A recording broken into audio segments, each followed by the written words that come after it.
Question number 3 কি চাবা সংখ্যা ৰেখাৰ সহায়ত -5 আৰু 5ৰ মধ্যৱৰ্তী অখণ্ড সংখ্যাবোৰ লিখা চাবা কেনেকৈ কৰোঁ আমি প্ৰথমে আমি সলিউশন দিলো স্কেলৰ সহায়েৰে সংখ্যা ৰেখা এটা অঙ্কন কৰিলো ইয়াত কি কৰিবা যেটো আমাক -5 আৰু 5ৰ মধ্যৱৰ্তী বুলি কৈছে 1ৰ পৰা ইয়ালে আমি 14 লৈ 13 লৈ ললো ঠিক আছে 1ৰ পৰা কিমান ললো 13 লৈ ইয়াত চাবা প্ৰতিটা ইয়াত দেখিছানে 2ত এটা পয়েন্ট দিবা 3ত এটা দিবা 4ত দিলো 5ত দিলো 6ত দিলো 7ত দিবা 8ত 9ত 10ত দিলো 11ত দিলো 12ত দিলো 13ত দিলো ঠিক আছে লাগিলে আৰু এটা বঢ়াই দিয়া হল কি কৰিবা ইয়াত ৰেখাডাল টানি দিয়া হল এই পয়েন্টৰ ওপৰতে স্কেলটো উঠাই নি দিবা কি কৰিবা ইয়াতো এটা ৰশ্মি চিহ্ন দিয়া ইয়াতো এটা দিয়া দিলো ইয়াৰ মাজৰ এটা পয়েন্ট লৈ লোৱা 1 2 3 4 5 ইয়াতো 1 2 3 4 5 হলনে মাজৰ এটা পয়েন্ট লৈ ললো এই পয়েন্টটোকে লৈ ললো ইয়াত আমি 0 বুলি দিম কি দিম 0 এতিয়া শূন্যৰ চাবা সোফাল আৰু বাওফাল লবা সোফালে কি হয় প্লাসত হয় ইয়াত দিবা হল 1 ইয়াত দিলো আমি 2 ইয়াত দিলো হল 3 ইয়াত দিম আমি 4 আৰু ইয়াত কি দিলো 5 ইয়াত দিব পৰা -1 সংখ্যা ৰেখাৰ বাওফালে কি হ'ব -1 -2 ইয়াত দিলো আমি -3 ইয়াত দিম -4 ইয়াত দিলো -5 ইয়াত -6 দিব পাৰো ঠিক আছে ইয়াত লাগিলে এক বঢ়াব পাৰা কোনো অসুবিধা নাই ইয়াত -5 আৰু 5ৰ মধ্যৱৰ্তী বুলি কৈছে চাবা সংখ্যা ৰেখাৰ সহায়ত -5 আৰু 5ৰ মধ্যৱৰ্তী অখণ্ড সংখ্যাবোৰ লিখা তেন্তে -5 আৰু 5ৰ মধ্যৱৰ্তী অখণ্ড সংখ্যাবোৰ কি পালো চাবা -4 -3 -2 -1 0 1 2 3 আৰু কি পালো 4 কেনেকৈ লিখিম আমি চাবা এই হিচাপে -5 আৰু 5ৰ মধ্যৱৰ্তী অখণ্ড সংখ্যাবোৰ হল -4 -3 -2 -1 0 1 2 3 4 Question number 4 কি চাবা সূচক বিধি a to power m divided a to power n equal a to power m minus n to m equal n লৈ প্ৰমাণ কৰা যে a to power not equal 1 solution দিলো প্ৰথমে আমি লিখিম a to power m divided a to power n equal a to power m minus n ইয়াত m equal n ধৰিব দিছে চাবা আমি implies দি প্লাই ইয়াত লিখিব পাৰো a to power m divided a to power n ক আমি a to power m হয়নে by a to power n বুলি লিখিব পাৰো ইয়াত চাবা যি a to power m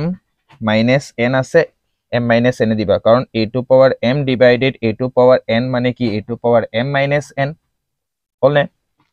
এতিয়া চাবা এই m ৰ মান কিমান আছে চাবা m ৰ মান কিমান আছে ইয়াত হে m ৰ মান কি বুলি ধৰিব দিছে n বুলি ধৰিব দিছে তেন্তে এই m ৰ ঠাইত আমি কি বহাম a to power n বুলি ধৰিলো আকৌ তলত কি দিম আমি a to power n যেনে আছে তেনে লিখিবা ইয়াত m ৰ ঠাইত আমি কি লিখিব পাৰো a to power n minus n কাৰণ m ৰ মান কি বুলি ধৰিব দিছে n বুলি ইয়াত আমি কি লিখিম যিহেতু m equal n যেহেতু m equal কি n এতিয়া implies দি এই a to power n the ply a to power n ক কেইবাৰ কাটিব পাৰি এবাৰ কাটিব পাৰি তেন্তে 1 লিখিব পাৰো আৰু ইয়াৰ a to power n minus n কৰিলে কি হ'ব n ৰ পৰা n গলে কিমান থাকিব 0 হয়নে আৰু a to power 0 মানে কিমান হল 1 a to power not বুলিও ক'ব পাৰা বা a to power 0 ৰ মান কিমান হল 1 এতেকে a to power 0 equal to 1 কি লিখিম আমি proved প্ৰমাণ কৰা হল proved proved হল Question number 5 কি চাবা সূচক বিধি a to power m divided a to power n equal a to power m minus n to m equal 0 লৈ প্ৰমাণ কৰা যে a to power minus n equal 1 by a to power n solution দিলো প্ৰথমে আমি লিখিম a to power m divided a to power n equal a to power m minus n হয়নে লিখিলো ইয়াক আমি লিখিব পাৰো এই আগৰটো দৰে কৰিবা 4 নম্বৰৰ দৰে ইয়াত লিখিব পাৰো a to power m by a to power n হ'লনে ইকুৱেল a টু পাৱাৰ কি লিখিব পাৰি m মাইনাছ n এতিয়া m ৰ ঠাইত আমাক কিমান বহাব দিছে 0 তেন্তে ইয়াত আমি কি লিখিব পাৰো এই a টু পাৱাৰ কি বুলি দিবা 0 a টু পাৱাৰ কি দিলো 0 আৰু ইয়াত কি আমি কি দিব পাৰো a টু পাৱাৰ কি n এনেই থাকক ইয়াত আমি m ৰ ঠাইত কিমান দিম 0 m ৰ ঠাইত কি দিম আমি 0 a টু পাৱাৰ কি দিম আমি 0 মাইনাছ কি দিম আমি n যিহেতু m ইকুৱেল কি দিয়া আছে 0 হল এতিয়া কি কৰিম চাবা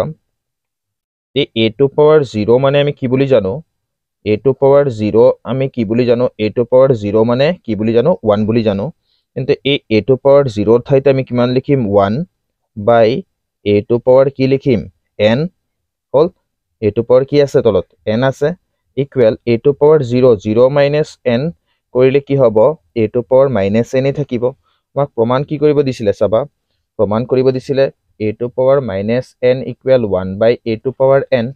ইয়াত চাবা ইয়াত আমি কি পালো 1 by a to power n equal a to power minus n পালো হয়নে তে এতেকে আমি কি লিখিব পাৰো এতেকে a to power minus n equal 1 by a to power n কি লিখিম ইয়াত proved PROVED proved প্ৰমাণ কৰা